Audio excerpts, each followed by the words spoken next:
Welcome to How You Livin', a transformative podcast featuring best-selling author, inspirational speaker, and minister, Dr. Rick Rigsby.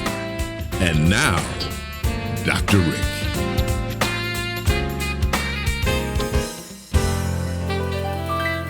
Hello, friends. Thanks so much for listening today. Let's continue our discussion about the most profound lesson ever taught to me by my father, the wisest man I ever met in my life, a third grade dropout. My dad, more wise than any professor I ever had in college, wiser than any coach, teacher, mentor, this third grade dropout who grew up in rural Texas, who taught lessons that when I was a child, frankly, I took for granted. Now, in my 60s, I hold on with dear life to each of these lessons.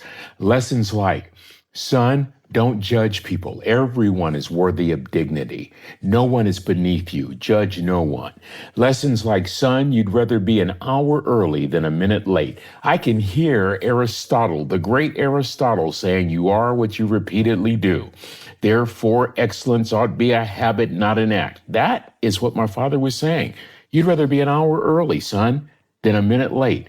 Lessons like, son, be kind to people. Kind deeds are never lost. Lessons like, son, make sure your servant's towel is bigger than your ego. Ego is the anesthesia that deadens the pain of stupidity. Pride is the burden of a foolish person. Lessons like, son, if you're going to do a job, do it right. Grammatically, I know it's not correct. I know it ought to be do it well, but message landed. If I'm going to do something, do it to the best of my ability. What my father was saying was how you do anything is how you do everything, that it's never wrong to do the right thing. But the greatest lesson my father ever taught me was, son, just stand. Just stand. Just stand. You know what? He taught me that lesson on the 12th day of September, 1996, as me and my young son stood in front of the casket of my first wife and their mommy. My father said 3 words that would change my life. Son, just stand. The lesson is profound in its simplicity, life-changing in its application. This episode represents part 4 of our discussion to simply stand. My father demanded that I stand, even when I didn't think that I could. He motivated me to keep pushing forward, even when I didn't see any way possible. And so my hope, my prayer is that these simple words from a third grade dropout will meet you right where you are this day, regardless of what you may be facing, regardless of what you may be dealing with. For the ultimate goal is to keep standing.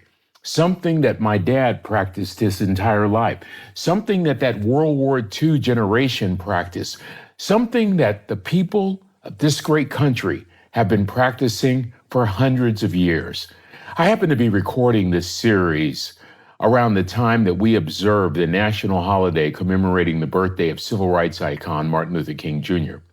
April 4th, 1968, shortly after 6 o'clock, as he stood on the balcony of the Lorraine Hotel, Memphis, Tennessee, Martin Luther King was assassinated. And just days following the assassination of Dr. King, Michigan Congressman John Conyers introduced a bill requesting that King's birthday be declared a national holiday. And on November 2nd, 1983, President Ronald Reagan signed that bill into law, not only establishing King's birthday as a holiday, but forever cementing his legacy as one of the most transformative figures in the history of the world. Martin Luther King Jr. stood. He stood for racial equality and social justice.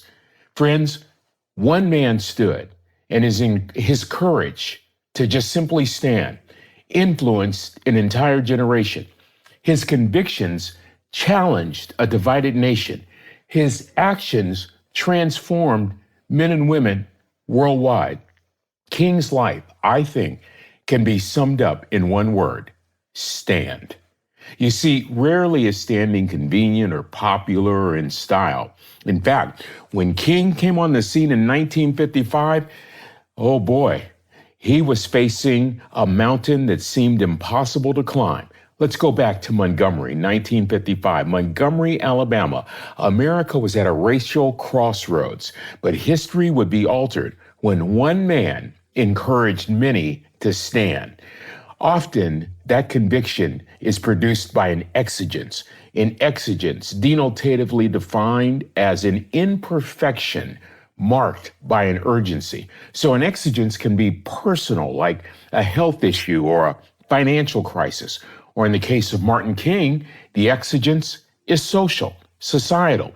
Racial unrest had been building for hundreds of years in America, but one man chose to stand in Montgomery, Alabama, then known as the cradle of the Confederacy. But let's go back a few hundred years, because I think it's really important for us to realize our country has been built on men and women of every ethnicity choosing to stand.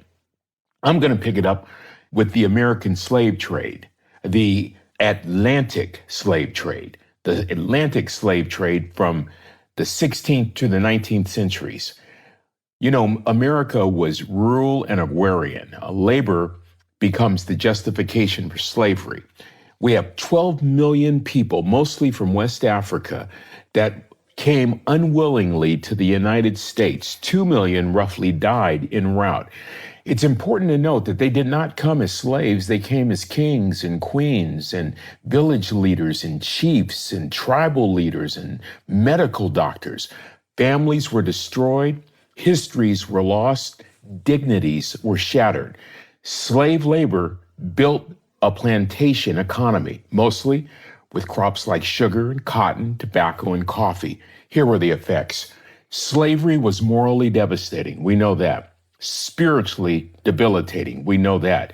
Slavery was established in silence. It was known as, quote, a necessary evil, end quote, as the claims of colored people were suppressed. However, because people stood throughout our history, we started to see change.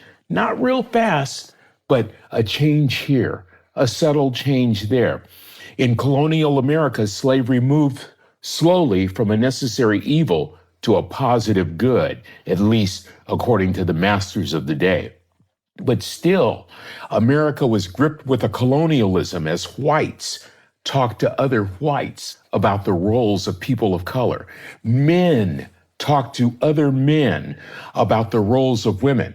Friends, in 2025, we still have some of those vestiges of colonialism today. The institution of slavery was not in the best interest of the slaves, and some, black and white, began to stand against slavery. I'm talking about people like Nat Turner, people like Harriet Tubman. I'm talking about people that weren't, quote, colored, end quote. White abolitionists like John Brown, who considered himself an instrument of God, raised to strike a blow against slavery. What about a pastor by the name of Wendell Phillips, a white pastor who became president of the American Anti-Slavery Society? Oh, by the way, he spoke at John Brown's funeral. John Brown was killed because of his defense for integration, because of his charge against slavery.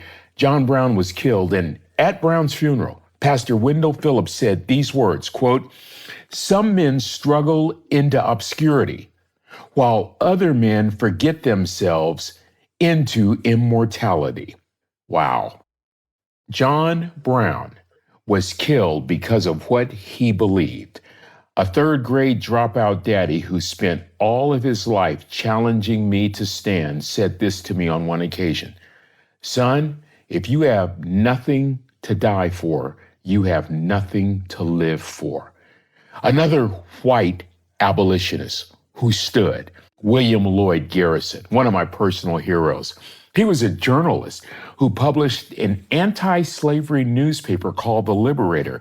Garrison also supported the rights of women. In fact, he was a prominent voice in the women's suffrage movement in the 19th and 20th centuries. And so I'm setting the stage to feature Martin Luther King in the 1950s, But in order to really build that stage, we need to understand that history reveals that every generation had men and women who bucked the tide, men and women who dared to stand against all odds. I think about our revolutionary heritage. I think about Ben Franklin. I think about Paul Revere shouting out that the British are coming. I think about great men and women who would dare stand. I think about Sojourner Truth. I think about all the great people throughout history who said, no matter what, we're going to stand. And as we push toward the 1950s, think about this. Think about all the people who stood during the assimilationist period of America. W.E.B. Du Bois in the 20th century said that at least we have 10% of Negroes who go to university, and his philosophy, called the talented 10th, was good, but it was also challenged. It was challenged by another educator who stood by the name of Booker T. Washington, who thought that, quote, all Negroes ought to get a general education. Listen to these folks who stood. Marcus Garvey in the 20th century.